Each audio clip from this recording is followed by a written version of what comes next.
Bonjour Virginie Ducatillon, donc votre concept est la société Adapta Paris.com. Virginie, vous, votre carrière, vous l'avez commencé il y a, je dirais pas mal d'années, mais dans les grandes maisons de luxe, notamment Chanel, Hermès, etc. Et vous allez récolter des cuirs haut de gamme vous êtes complètement dans l'économie circulaire, qui peuvent être réutilisés, je pense, par d'autres créateurs. C'est bien ça? Exactement. Je vais vous expliquer du coup le concept et la démarche Adapta. Déjà, Adapta, la mission pour nous, c'est de lutter contre le gaspillage de ces matières d'exception et la surproduction de matière. Et du coup, nous, le but, c'est de créer un cercle vertueux entre, d'une part, des acteurs qui ont ce stock dormant, ces stocks de cuir qui sont vraiment de grande qualité. Donc, ça peut être soit les producteurs de matière, ça peut être soit les tanneurs ou les mégissiers, soit les fabricants de produits finis, donc les maroquiniers, soit les maisons de luxe qui, elles aussi, elles participent aussi à cette démarche de faire valoir, en fait, revaloriser aussi leur stock dormant. Et donc, le but, c'est de pouvoir, d'un côté, essayer de dénicher ces plus belles peaux dans ces stocks dormants et de les mettre à disposition, d'autre part, pour des créateurs. Alors, ça peut être soit l'artisan qui a besoin d'une seule peau pour faire une commande spéciale, à des créateurs qui vont lancer leur marque et qui ont encore des petits volumes, à des marques aussi qui ont des plus gros volumes mais qui n'ont pas le budget normalement pour accéder à ces matières. Du coup, nous, on les rend plus accessibles d'un point de vue prix puisque ce sont des matières qui ont été dévalorisées puisqu'elles sont dans des stocks dormants. Du coup, en fait, le but, c'est aussi de démocratiser et de faire de la pédagogie auprès de tous ces acteurs sur cette qualité de cuir, sur tous les acteurs aussi en amont, les producteurs de matières, etc.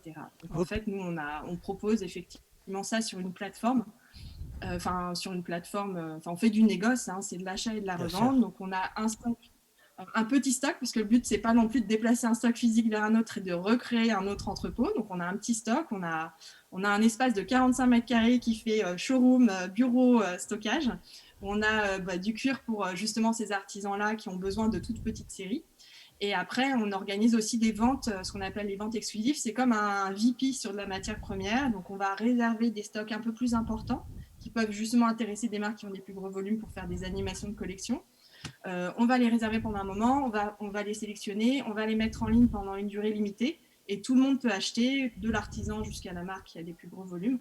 Et ensuite, on passe une commande globale à notre fournisseur et on s'occupe de toute la logistique, de toute l'épicerie, justement, de réceptionner le tout et de renvoyer chez les uns et les autres.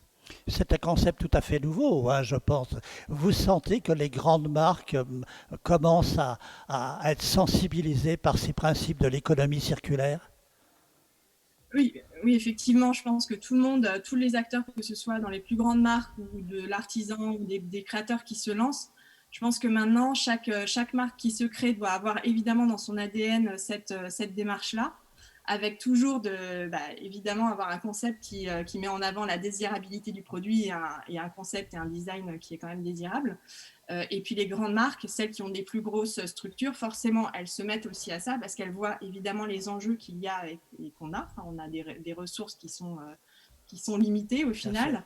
Et finalement, même leurs déchets deviennent aussi, parfois même en interne, hein, il y a des marques qui réutilisent aussi leur propre stock dormant. C'est ce que font aussi les grandes marques. Et après, nous, on est là pour s'occuper du surplus qui reste encore, même après ces démarches en interne, pour pouvoir revaloriser, les remettre à disposition d'autres acteurs.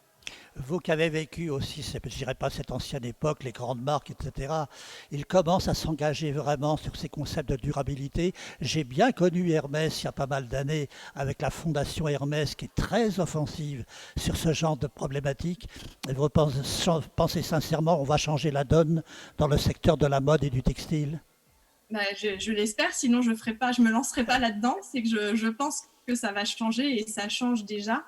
Et voilà, et on le voit des toutes petites marques qui se lancent jusqu'à ces maisons de luxe, elles ont toutes des équipes et même finalement chaque personne par rapport à il y a encore 5 ans, 10 ans, je vois vraiment la différence voilà, de toutes les personnes à chaque niveau qui ont de toute façon de plus en plus aussi même des objectifs, donc ça va dans le bon sens puisque chaque personne qui aura un objectif aussi dans son poste de travail, dans sa mission, ça fera aussi changer les choses, Bien parce sûr. que c'est vrai qu'avant, c'était un petit peu en dessous de la pile finalement, c'est pour ça qu'on s'en occupait pas, c'est qu'on avait tellement d'autres choses à faire que voilà, qu'on ne s'en occupait pas. Mais maintenant, ça va dans le bon sens parce que justement, ça devient des objectifs aussi dans les postes de travail. Pour finir, Virginie, on a reçu pour le premier festival ici à l'Île-sur-Sorgue 2 jeunes créateurs fantastiques lyonnais qui traitent le cuir à base de poissons. Oui, ouais, ben, je les connais, c'est Ichthyos, Voilà, c'est ça? et j'ai trouvé ça absolument sublime. C'est Ça, c'est assez super. Ouais, ouais, je les extraordinaire. connais bien. Voilà. Je les connais bien. C'est super comme démarche. Ouais, ouais, c'est vraiment super. Bon, ben Virginie Ducatillon, vous avez un site?